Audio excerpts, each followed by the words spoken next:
नमस्कार दोस्तों, स्वागत है आप सबका देहरादून स्टडी पॉइंट में। दोस्तों आज के इस वीडियो में हम यमुना नदी तंत्र व यमुना नदी तंत्र में स्थित सभी प्रमुख डैमों के बारे में चर्चा करेंगे। तो चलिए शुरुआत करते हैं। यमुना नदी तंत्र। दोस्तों यमुना नदी तंत्र की बात करेंगे तो सबसे पहले यमुना नदी का जो उद्गम की बात करते हैं। तो यमुना नदी का उद्गम यमुनोत्री कांठा नामक स्थान यानी बंदरपुछ ग्लेशियर का ही एक पार्ट है यमुनोत्री कांठा। वहां से यमुना नदी का उद्गम होता है। दोस्तों यही आसपास क्या है, एक यमुनोत्री धाम मंदिर है, यानी यमुना नदी के तट पर ही यमुनोत्री धाम जो स्थित है, माँ यमुना का मंदिर, वह महत्वपूर्ण स्थान स्थित है, जो 4 धामों में से एक है यमुनोत्री धाम। तो दोस्तों यमुनोत्री धाम से आप कुछ इंपॉर्टेंट फैक्ट याद रख सकते हो। जैसे सर्वप्रथम अगर बात करेंगे तो सर्वप्रथम यमुनोत्री जो धाम मंदिर है, इसका निर्माण सर्वप्रथम किसके द्वारा कराया गया था? तो ये ध्यान रखना है, जो यमुनोत्री धाम है इसका सर्वप्रथम निर्माण सुदर्शन शाह द्वारा कराया गया था। ठीक है, पर जो आज के समय में जो आधुनिक यमुनोत्री धाम मंदिर है उसका जो निर्माण कराया गया था वो प्रताप शाह के द्वारा कराया गया था। और फिर उसका एक बार पुनर्निर्माण भी हुआ, तो जयपुर की महारानी गुलेरिया देवी, तो गुलेरिया देवी या गुलेरिया रानी द्वारा भी इसका निर्माण कराया गया था। तो क्या इंपॉर्टेंट फैक्ट है? सबसे पहले सुदर्शन शाह, सुदर्शन शाह द्वारा सर्वप्रथम 1850 में यमुनोत्री धाम मंदिर का निर्माण कराया गया था। फिर दूसरा, जो आधुनिक यमुनोत्री धाम है उसका जो निर्माण कराया था वो कराया था प्रताप शाह द्वारा। और तीसरे इंपॉर्टेंट फैक्ट, जो इसका फिर जो पुनर्निर्माण कराया गया वो कराया गया था जयपुर की रानी या महारानी गुलेरिया देवी, महारानी गुलेरिया देवी या गुलेरिया रानी, है ना।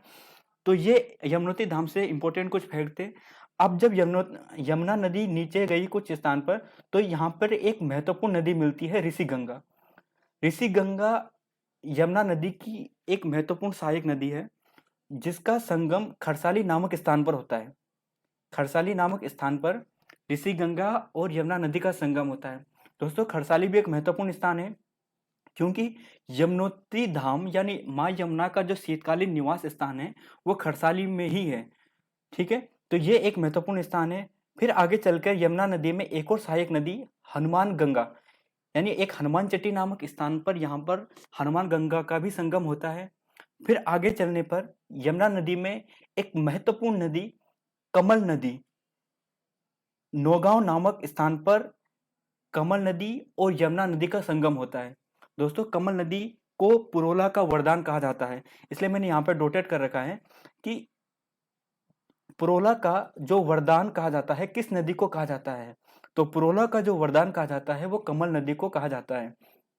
आगे थोड़ा नीचे जाने पर यमुना में एक और सहायक नदी अलगार नदी, यानी नाग टिब्बा से निकलने वाली एक अलगार नदी भी यमुना की एक सहायक नदी के रूप में मिलती है। दोस्तों जो अलगार नदी है यह भी एक महत्वपूर्ण नदी है, क्योंकि यहाँ पर एक प्रसिद्ध मेला यानी मोड़ मेला भी इसी नदी के किनारे स्थित या लगता है ना। अब आगे बात करेंगे दोस्तों, कालसी नामक स्थान पर इसमें क्या होता है कि टोंस नदी से ये संगम बनाती है, यानी टोंस नदी और यमुना नदी का संगम कालसी कालसी यानी डाक पत्थर के नामक स्थान पर क्या होता है कि टोंस नदी और यमुना नदी का संगम होता है। तो अब बात करेंगे टोंस नदी के बारे में बात करेंगे दोस्तों। टोंस नदी की बात करते हैं, तो अगर टोंस नदी की बात करेंगे, सबसे पहले टोंस नदी 3 मुख्य धाराओं से मिलकर बनी है।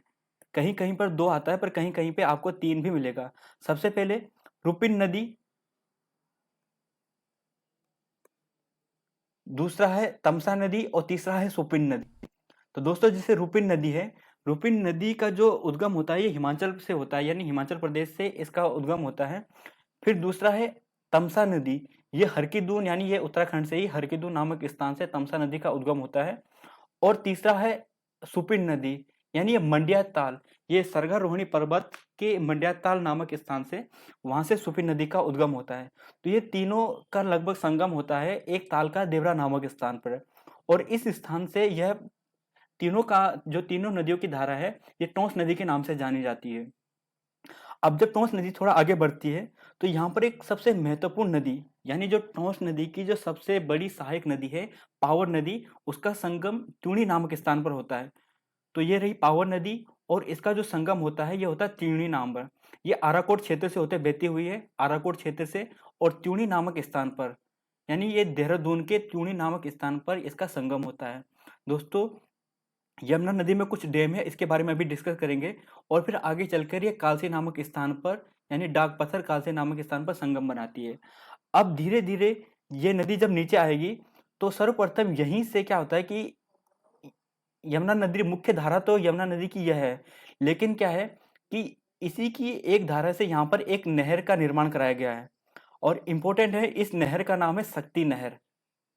तो यमुनोत्री की ही एक धारा से एक नहर का निर्माण कराया है जिसका नाम है शक्ति नहर, और इस शक्ति नहर पे बहुत सारी परियोजना है, जैसे खारा परियोजना, ढकरानी परियोजना, ढालीपुर परियोजना, है ना। तो ये दो तीन महत्वपूर्ण परियोजनाएं भी शक्ति नहर पर है। फिर आगे चलकर इसी नहर पर आसारोड़ी नामक स्थान, यानी मसूरी के आसपास से एक महत्वपूर्ण नदी आसन नदी, जो कि रामपुर मंडी के आसपास में क्या बोलते हैं यमुना नदी से मिल जाती है।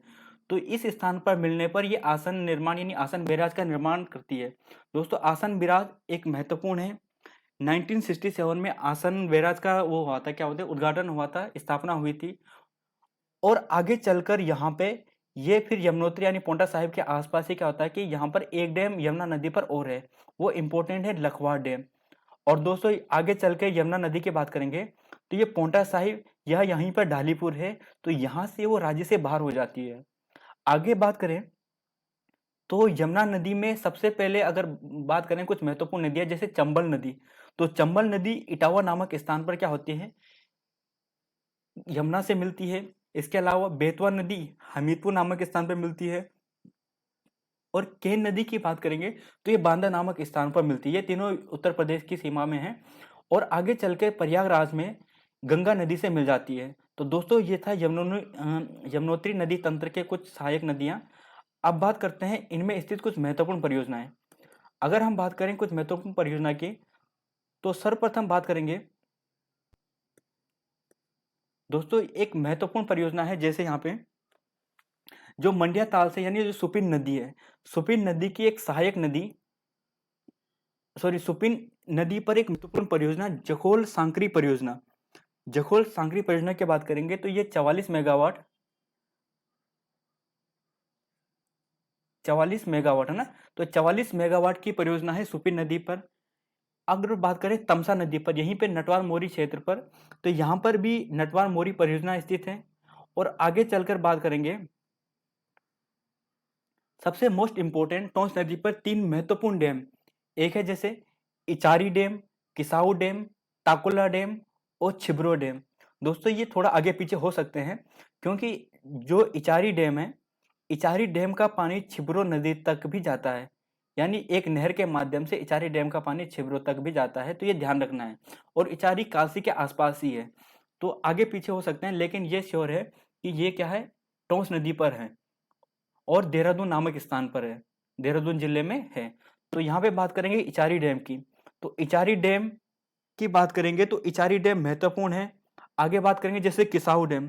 दोस्तों, किसाऊ डैम एक महत्वपूर्ण है, क्योंकि किसाऊ डैम की बात करेंगे तो ये THDC यानी टिहरी जो हाइड्रो पावर से वो है, इसके द्वारा ये परियोजना बनाई गई है, और ये 600 मेगावाट की परियोजना है।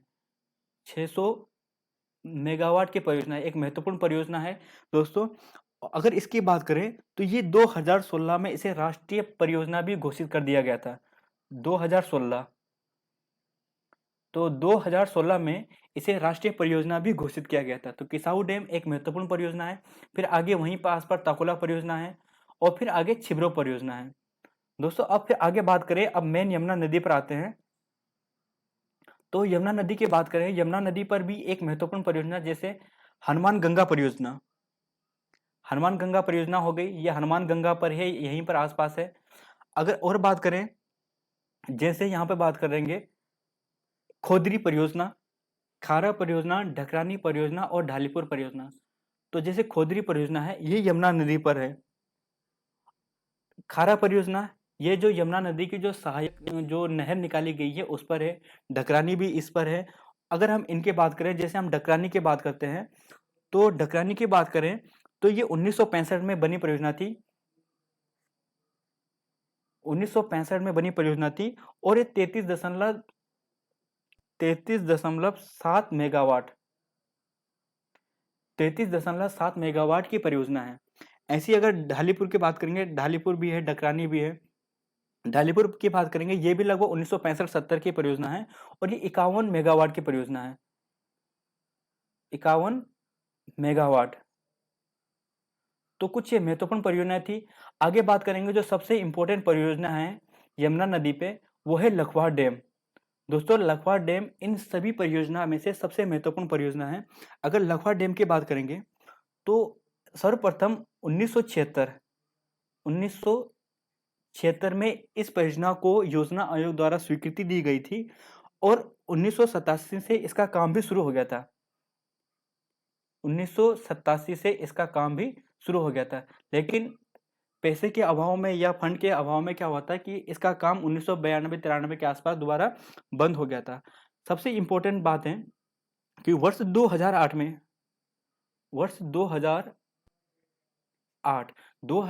में इसे राष्ट्रीय परियोजना घोषित किया गया। राष्ट्रीय परियोजना, तो राष्ट्रीय परियोजना इसे घोषित किया गया। और सबसे मोस्ट इंपोर्टेंट बात करें तो ये 300 मेगावाट की परियोजना है। 300 मेगावाट की परियोजना है। अगर इस डैम की बात करेंगे तो इस डैम की हाइट कहीं पर आपको 202 या 4 की दिखाई देगी, लेकिन कहीं पर मैक्सिमम जगह पे आपको 192 मीटर, तो 192 मीटर इस डैम की जो हाइट है वो है। दोस्तों जो लखवाड़ डैम परियोजना है इसका जो लाभ होगा ये 6 राज्यों को होगा, जैसे उत्तर प्रदेश, उत्तराखंड, हिमाचल प्रदेश में लिख देते हैं यहाँ पे, यूपी, एचपी, उत्तराखंड, दिल्ली, राजस्थान और हरियाणा। यानी 1 2 3 4 5 6 यानी 6 राज्यों को, मतलब 5 राज्य और एक केंद्र शासित प्रदेश को इसका लाभ होगा। तो यह महत्वपूर्ण परियोजना थी लखवाड़ डैम। कब? 1976 में। ये 1976 में इसे योजना आयोग की परमिशन मिली थी। 1992-93 के आसपास इसका काम बंद भी हो गया था। फिर 2008 में क्या हुआ था कि 2008 में इसे पुनः शुरू किया गया और राष्ट्रीय परियोजना के रूप में इसे घोषित किया गया। और ये 300 मेगावाट की परियोजना है और 192 मीटर लगभग इसके क्या है, हाइट है। तो दोस्तों यहाँ पे ये कुछ महत्वपूर्ण था। अगर आपको पसंद आए तो लाइक, शेयर, सब्सक्राइब जरूर करना दोस्तों। तो ये यमुना नदी तंत्र के बारे में कुछ इंपॉर्टेंट फैक्ट था। तो देखते रहिए, लाइक शेयर सब्सक्राइब भी करिए।